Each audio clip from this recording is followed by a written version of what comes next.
And this is why Labor's push to force social media companies to self-censor is a complete farce and an utter abuse of its own power. It's adopting a Big Brother agenda under the guise of harm minimisation. This is Australia, not North Korea, not China or Iran.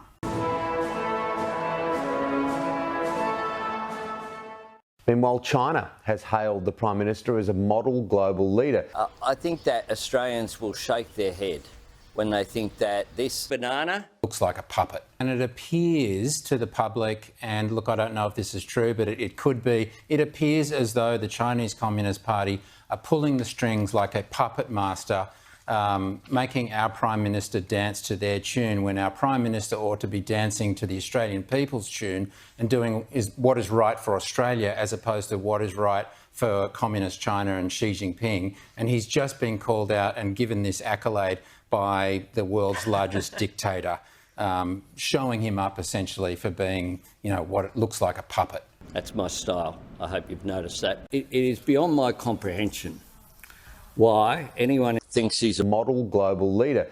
And I'll tell you what. Now that I finally control the murky waters, their social media, I control the narrative. I'm the captain now. I'm the king of the world. And that's something that I'm very proud of my party for having created. Big Brother's suppression of free speech in the United States ends on January 20 next year when Donald Trump is inaugurated.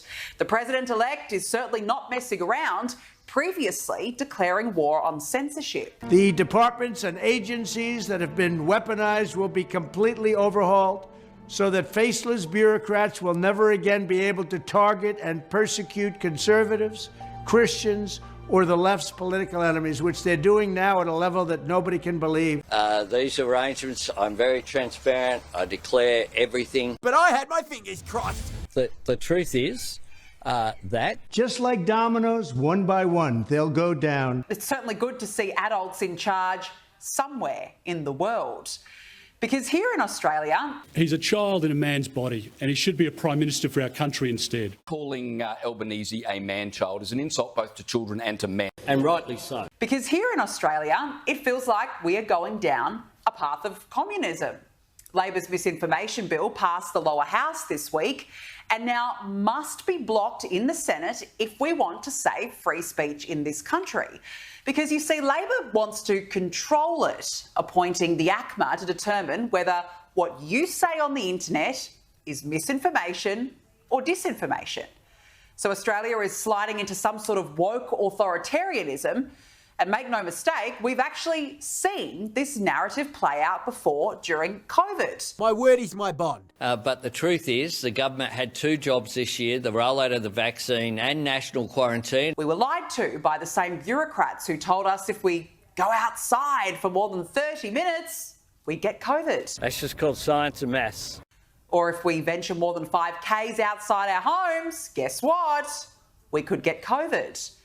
Or that kids weren't allowed to go to school, or that we had to get the vaccine. It's just science, eh? Mind-blowing, isn't it? And we need to roll out the vaccine and get those rates up and use everything at our disposal to encourage those vaccination rates to rise. Governments also censored information during the pandemic about vaccines, masks and mandates. And use everything at our disposal to encourage those vaccination rates to rise.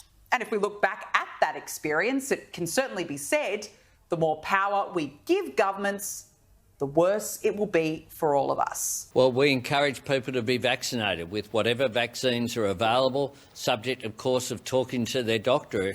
If that's AstraZeneca, then good thing. People should get that vaccine. It is safe. That's misinformation. The AstraZeneca COVID vaccine is being withdrawn worldwide after the pharmaceutical giant admitted it causes a rare and dangerous side effect. AstraZeneca admitted the claims in court documents lodged in February. Parent company Vaxzevria has come under intense scrutiny in recent months over a rare side effect which causes blood clots and low blood platelet counts. AstraZeneca told the court that it can, in very rare cases, cause clots in the kidney. If that's AstraZeneca, then good thing. People should get that vaccine. It is safe. Have a look at what is happening in the UK. The Director of Public Prosecutions, Stephen Parkinson, warned recently that even a retweet on X could give you a criminal record. And we do have dedicated police officers who are scouring social media. Their job is to look for this material and then follow up with identification arrests and so forth. And the UK government even followed up with, think before you post. I mean, threatening citizens with criminality because the government thinks it's the arbiter of truth is frightening. Have a look in Scotland. Police are overwhelmed by the thousands of hate crime complaints under new Scottish law. It's a case of 1-800 dob your neighbour because you're offended. And how is Australia justifying its proposed changes? Well, Labor claims it will shut down information which causes serious harm, aka what it deems to be harmful. So how will the truth be determined under the government's proposed new regime? Mr. Speaker, I seek to bring the truth. Of course, I am much better off as the world's largest dictator. Labor's bill presents one view and one view only, that of the establishment. And you only need to look at how the left have falling over themselves when they are threatened by those who turn their woke narrative on its head. Since Donald Trump's election, The Guardian, the most left-wing British publication, which sadly remains here in Australia, announced it's leaving social media platform X, formerly known as Twitter. And today I'll make this point. Go yourself. Behave. Well, perhaps The Guardian will be less disturbed if they stop peddling disturbing stories themselves. Misinformation being peddled by... Bloody Prime Minister! So let me get this straight. The toxic British publication, which posts lies, its own misinformation and propaganda, is leaving because it claims X is toxic? I'm concerned about the truth. I mean, once upon a time, Twitter was flooded with all sorts of content. And unless you had those mainstream views, you were attacked on the platform.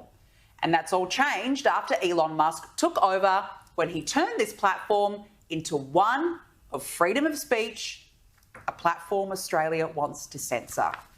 And now he's in Donald Trump's cabinet and the left are not coping.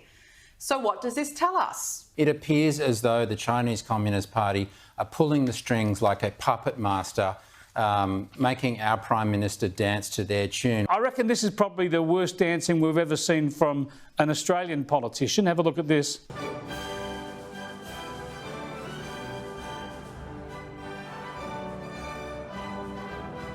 Had demonstrated, I think, my ability to dance to the Chinese Communist Party.